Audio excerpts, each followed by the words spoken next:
Nephilim, the true story of Goliath and his brothers, Biblical Stories Explained.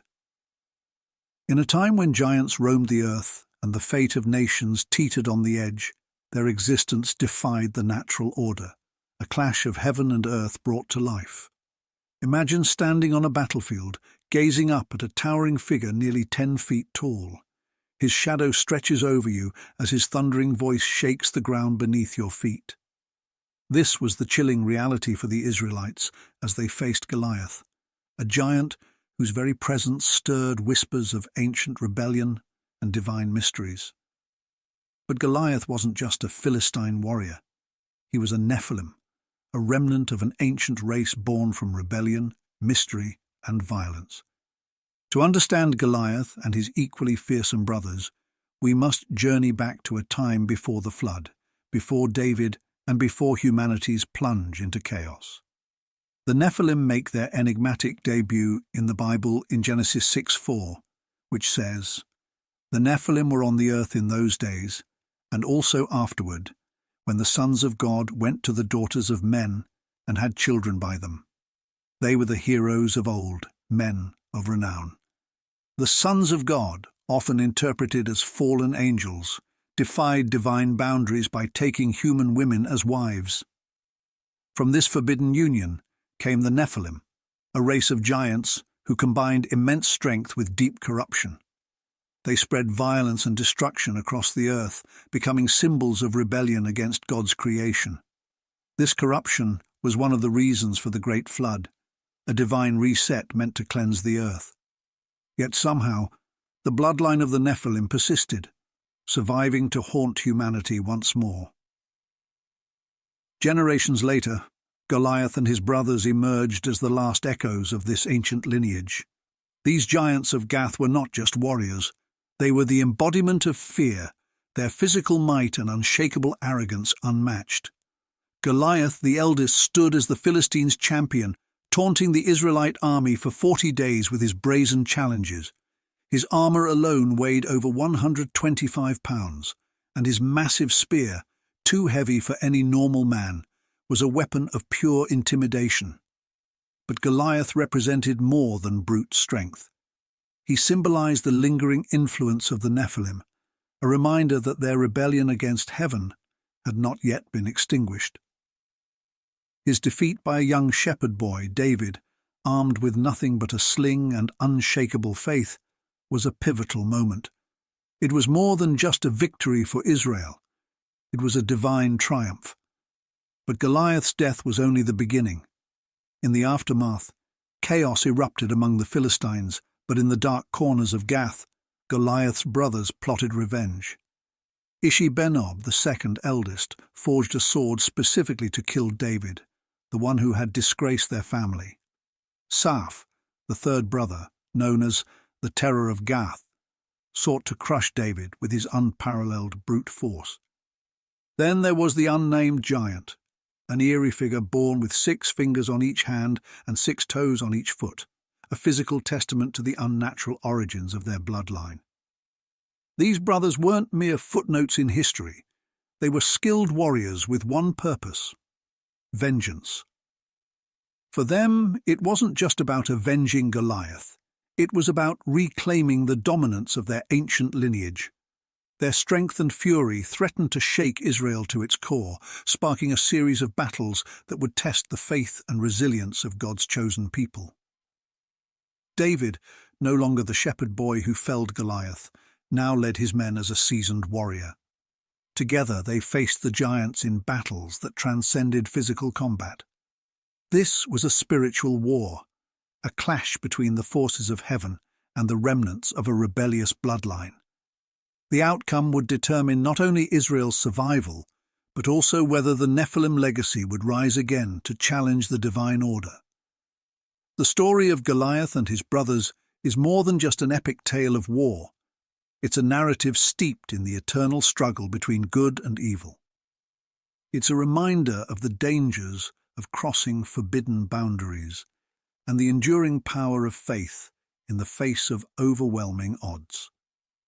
These giants, symbols of rebellion, left behind a legacy that still echoes today, urging us to face our own battles with courage and faith, just as David did.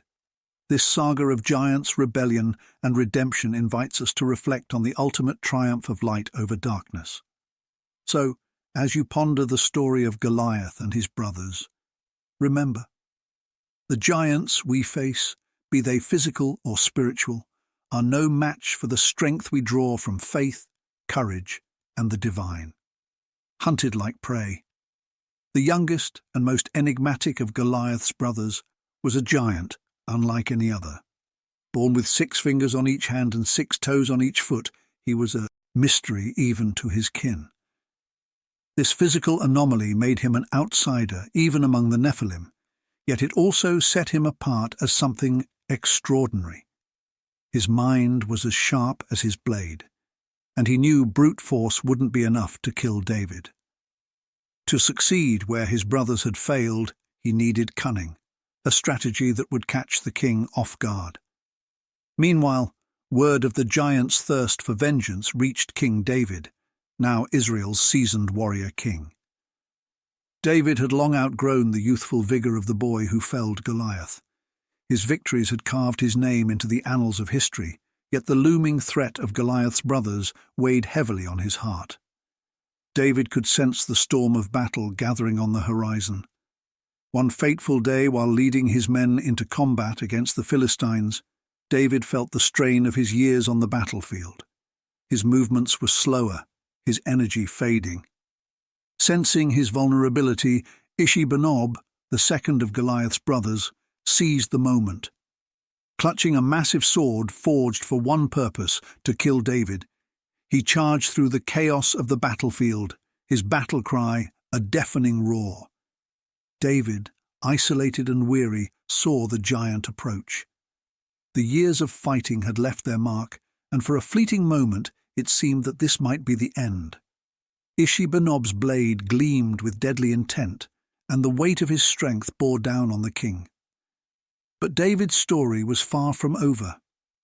From the fray, Abishai, one of David's mighty men, surged forward. With precision and courage, Abishai struck Ishi-Benob down before he could land the fatal blow. The giant fell, his massive sword clattering to the ground. The first of the avengers was defeated, but the battle was far from over. News of Ishi-Benob's death enraged his brothers, fueling their relentless vendetta. Saph, the third brother, known as the Terror of Gath, vowed to make David and his men pay dearly. He cared nothing for honor. His sole purpose was to inflict suffering and fear. His savage assaults on Israel tested the endurance of David's warriors, but time and again they prevailed. Saph, too, met his end at the hands of one of David's men. Yet the most formidable foe still remained, the unnamed giant. With his extra digits and towering frame, he was a living symbol of the Nephilim's otherworldly origins. But this giant was more than just muscle. He was patient, a strategist who had watched his brothers fall and learned from their mistakes. He understood that David's strength was not only his own, but also the unwavering loyalty of his men. To kill David, he needed to wait for the perfect moment, when the king was most vulnerable. The unnamed giant shadowed David's movements, tracking him like a predator stalking prey. He watched as the battles wore David down. The king, now older and battle-worn, carried the weight of Israel on his shoulders. Gone was the agile shepherd boy. In his place stood a man weathered by years of conflict. The opportunity came during a heated battle near the borders of Gath. Amid the chaos, David became separated from his men. As he fought off wave after wave of Philistine soldiers, the giant emerged from the ranks, towering above all others, clad in gleaming armor, and wielding a spear larger than even Goliath's. He was a fearsome sight. David locked eyes with the giant, and the battlefield seemed to freeze. This was no ordinary enemy. This was the last of Goliath's bloodline, the embodiment of the Nephilim's enduring defiance of heaven's order. The weight of destiny hung heavy in the air. But this was not a shepherd boy facing a giant with nothing but faith and a sling. This was a king tempered by decades of trials and triumphs. Though weary, David's resolve had not faltered, and in this moment of confrontation, the stage was set for a battle that would not only decide the fate of a king, but would also mark the end of an ancient bloodline's grip on history, hunted like prey. The youngest of Goliath's brothers was a shadowy figure even among his own kind.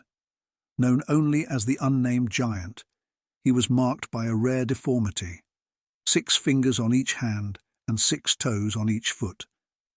To his Nephilim kin, these traits were both a curse and a symbol of otherworldly power. Unlike his brothers, who relied on brute force, the unnamed giant was a master of strategy. He knew that to defeat David, brute strength wouldn't be enough. Instead, he needed to outthink the king, set a trap, and strike at the perfect moment. When word of the giant's thirst for vengeance reached King David, it was clear the battle wasn't over. No longer the young shepherd who had slain Goliath, David was now a seasoned warrior and the newly anointed king of Israel. Yet the threat of Goliath's brothers weighed heavily on him. He knew they wouldn't rest until they had avenged their fallen kin. The storm of conflict was brewing, and David could feel it. One day during a fierce clash with the Philistines, David's age began to show. The once vigorous warrior found himself wearied by years of constant warfare. Sensing an opportunity, Ishi-Benob, the second of Goliath's brothers, charged through the battlefield. With a war cry that shook the earth, he raised a massive sword forged with one purpose: to kill David. Separated from his men and fatigued, David braced himself for what seemed like certain death. Ishi-Benob's sheer size and strength were overwhelming. The weight of his weapon bore down on David, a chilling reminder of the Nephilim's might. Yet, just as the fatal blow was about to land, Abishai, one of David's most loyal warriors, appeared. In a swift, decisive move, Abishai struck down Ishi-Benob, his sword silencing the giant's vengeance. The would-be avenger of Goliath lay dead, but the battle was far from over. News of Ishi-Benob's death ignited a firestorm of rage among the remaining brothers, especially Saph III. Known as the Terror of Gath, Saph sought not just revenge, but utter devastation. Ruthless and unrelenting, he led ambushes and assaults against Israel, turning every skirmish into a trial of endurance. Yet like his brother, Saph eventually fell at the hands of David's mighty warriors, his terror extinguished. But the unnamed giant, the most dangerous of them all, still lived. Watching from the shadows, he studied David's tactics, learning from his brother's mistakes. He understood that David's strength was not just in his skill, but in the loyalty of the mighty men who fought by his side. If he was to succeed, he would have to strike when David was isolated and vulnerable. The unnamed giant tracked David like a predator stalking its prey. He was patient, waiting as battles with the Philistines drained the king's energy. David was no longer the nimble youth who had faced Goliath with a sling and stone. He was a king now, burdened by the weight of leadership and years of warfare. The moment finally came during a chaotic battle near the borders of Gath. In the thick of combat, David became separated from his men. As he fended off wave after wave of Philistines, the unnamed giant emerged. Towering above the rest, clad in gleaming armor and wielding a spear even larger than Goliath's, he was a terrifying sight. His silent advance spoke volumes. This was the reckoning of Goliath's bloodline. David recognized him instantly. The tension in the air was palpable as the two warriors faced each other. The sounds of battle seemed to fade as they locked eyes. The unnamed giant, without a word, hurled his enormous spear with deadly precision. David, drawing on every ounce of his experience, dodged the attack, but not without effort. The exertion left him gasping, a stark reminder of his waning strength. Relentless, the giant swung his massive sword, each strike powerful enough to shake the ground. David's shield barely absorbed the impact, and the force sent him stumbling. He was on the brink of collapse, and the giant knew it. As the Nephilim raised his blade for the killing blow, hope seemed lost.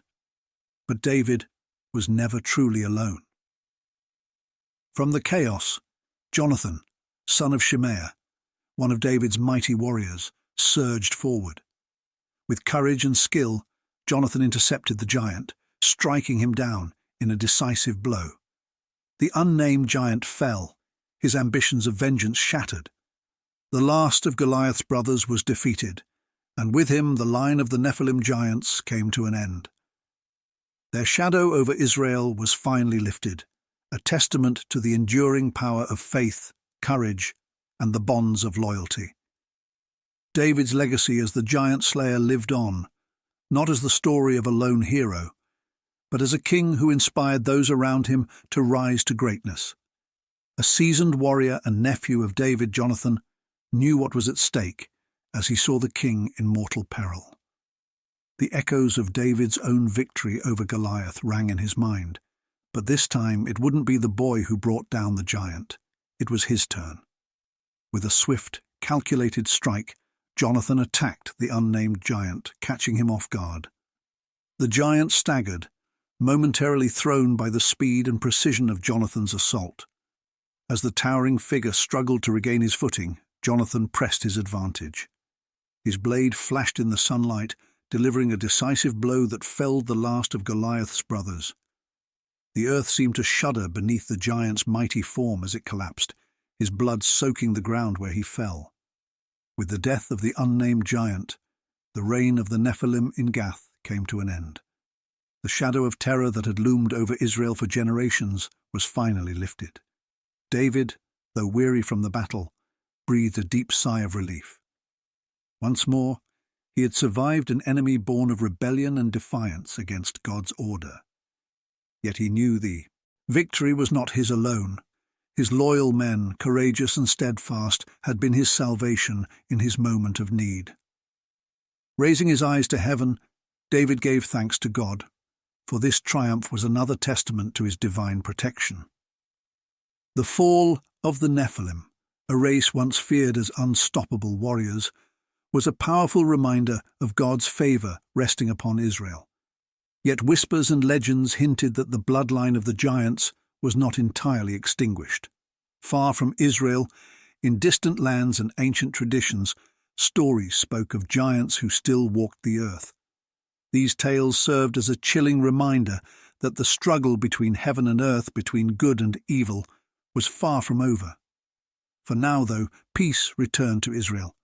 The defeat of Goliath and his brothers closed a dark and turbulent chapter in its history. Yet, as the dust of the battlefield settled, deeper questions lingered in the minds of many. Who were the Nephilim? What role did they play in the grand design of creation, rebellion, and redemption? The story of the Nephilim stretched far beyond the fields of Gath. Rooted in the earliest chapters of human history, their existence was steeped in mystery and marked by a cosmic clash between divine order and rebellion. The Bible's account in Genesis 6:1-4 speaks of the sons of God taking human women as wives, producing offspring who became the Nephilim, giants and men of renown. These beings were born of a forbidden union, a direct challenge to God's divine plan. They were symbols of corruption, violence, and the distortion of creation itself. Their wickedness reached such heights that God sent the flood to cleanse the earth. Yet somehow, the Nephilim endured. Their descendants, such as Goliath and his brothers, continued to challenge God's people, casting long shadows of fear and violence. Their purpose was clear: to dominate the earth and defy the Creator's authority. The battles between David and the giants were more than physical conflicts. They were manifestations of the ongoing spiritual war between good and evil, chaos and divine order. As the generations passed, the legacy of the Nephilim blurred into myth and legend. Stories of giants ruling in distant lands persisted, sparking fear and fascination. Some claimed the giants retreated to hidden places, waiting to reclaim their power, while others believed traces of their bloodline still lingered among certain families. These tales, though shrouded in mystery, served as a reminder of the cosmic rebellion that had once shaped the world. For Israel, the defeat of the giants was a turning point. It reinforced a profound truth. Victory was not achieved through human strength alone, but through unwavering faith in God. The fall of Goliath and his brothers symbolized the triumph of divine purpose over the forces of chaos and rebellion. As David sat on his throne, reflecting on the battles that had defined his life, he knew the physical giants were gone, but the spiritual war continued. The story of the Nephilim was a cautionary tale, a reminder of what happens when divine boundaries are crossed. It was also an enduring testament to God's power, which no enemy, no matter how formidable, could withstand. And so, the legacy of the Nephilim became a story for the ages. It told of kings and giants, rebellion and redemption. The fall of Goliath and his brothers inspired future generations to face their own giants, both literal and symbolic, with courage and faith. The cosmic battle between good and evil remains ongoing, but the story of David reminds us that with God's strength, no adversary is too great to overcome. Thank you for joining us in this epic exploration of the untold story of Goliath and his brothers. If you enjoyed this deep dive into biblical mysteries, don't forget to like, subscribe, and hit the notification bell for more thought-provoking stories that connect history, faith, and the timeless struggles of humanity.